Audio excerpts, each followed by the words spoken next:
Pernah nggak sih ngerasa kayak lagi dikerjain pas lagi online? Nah, hari ini kita bakal bongkar trik-trik pemasaran digital. Tapi, kita nggak akan pakai buku panduan teknologi modern. Justru sebaliknya, kita akan pakai kearifan kuno yang umurnya udah lebih dari 1000 tahun buat ngertiin penipuan di abad ke-21 ini. Gimana tuh caranya? Yuk, kita bedah bareng. Pasti pernah ngerasain kan, pas kita mau berhenti langganan sesuatu, tombolnya kayak sengaja disembunyiin. Atau pas kita ngerasa dipaksa ngeklik iya, karena pilihan enggaknya tuh dibikin seolah-olah kita jadi orang yang rugi atau salah. Nah, Anda nggak sendirian. Dan itu bukan kebetulan sama sekali. Semuanya tuh udah dirancang. Salah satu trik yang paling umum itu namanya roach motel. Keren ya namanya, tapi artinya perangkap kecoa. Coba deh bayangin, ada tawaran free trial yang gampang banget buat daftar. Tinggal klik-klik, selesai. Tapi pas mau batalin, wah, kita harus ngelewatin 5 halaman menu, jawab survei panjang. Gampang banget masuknya, tapi susahnya minta ampun buat keluar. Persis kayak perangkap kecoa. Terus, ada lagi nih, confirm shaming. Ini pasti sering banget kita lihat. Muncul pop-up nawarin diskon, pilihan iyanya jelas, menarik. Tapi pilihan enggaknya, aduh, ditulisnya tuh seolah-olah kita ini bodoh banget, kayak, nggak ah, saya lebih suka bayar mahal. Ini sih murni manipulasi psikologis, mainin perasaan bersalah kita. Dan tentunya, yang jadi favorit semua orang, dalam tanda kutip ya, biaya tersembunyi.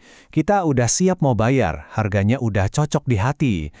Tapi pas di halaman terakhir, tiba-tiba nongol biaya layanan atau ongkir tak terduga, bikin kesel banget kan? Oke, kita mulai masuk lebih dalam nih. Semua taktik yang barusan kita omongin tadi, itu tuh cuma sebagian kecil dari masalah yang jauh lebih besar. Ini semua adalah trik-trik kotor internet, pola desain yang emang sengaja dibikin buat ngejebak kita semua. Dan jangan salah, ini bukan masalah sepele loh, dampaknya gede banget. Coba bayangin, 87% Gen Z di Indonesia itu nemuin produk keuangan pertama mereka, kayak tabungan atau investasi gitu, justru dari media sosial. Artinya apa? Artinya taruhan dalam soal etika pemasaran digital ini bener-bener tinggi. Terus gimana dong cara kita ngelawan dunia yang manipulatif kayak gini? Jawabannya mungkin bukan datang dari Silicon Valley, tapi justru dari prinsip-prinsip yang umurnya udah 1400 tahun. Nah, lo penasaran kan? Yuk, kita lihat gimana kearifan kuno ini bisa jadi solusinya. Jauh sebelum ada internet, prinsip dagang yang etis itu udah jadi fondasi.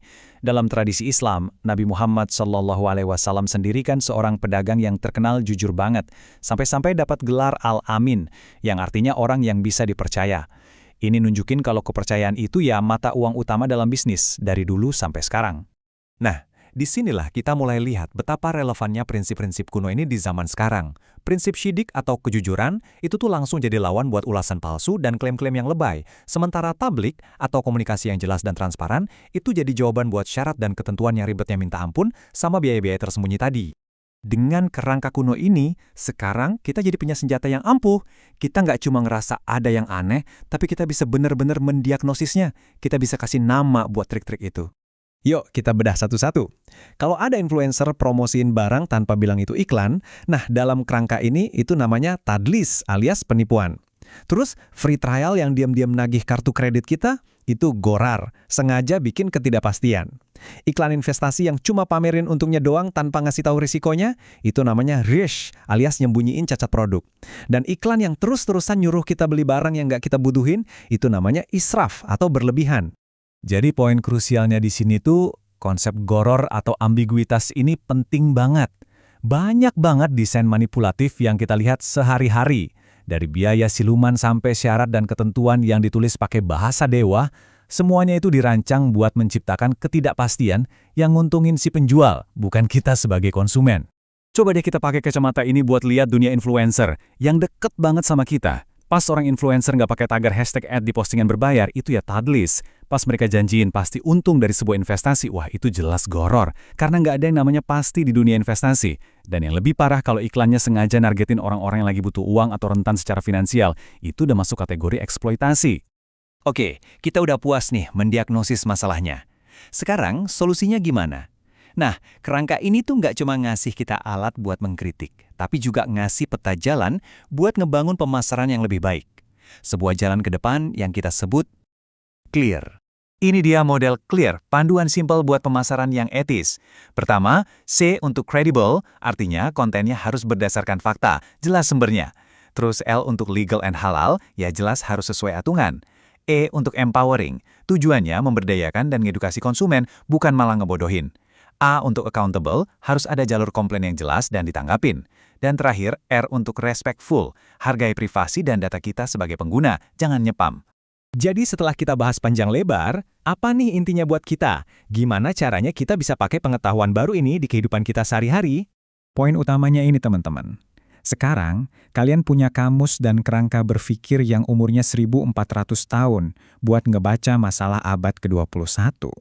Kita nggak lagi cuma ngerasa, kok aneh ya sama sebuah iklan, kita bisa langsung tunjuk, oh ini gharar, atau wah ini tadlis. Sekarang kita jadi lebih berdaya karena kita tahu.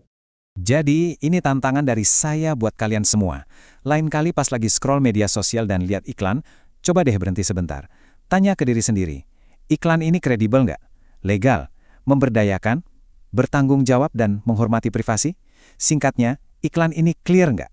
Pertanyaan simpel itu bisa jadi bakal ngubah cara kita semua mandang dunia digital.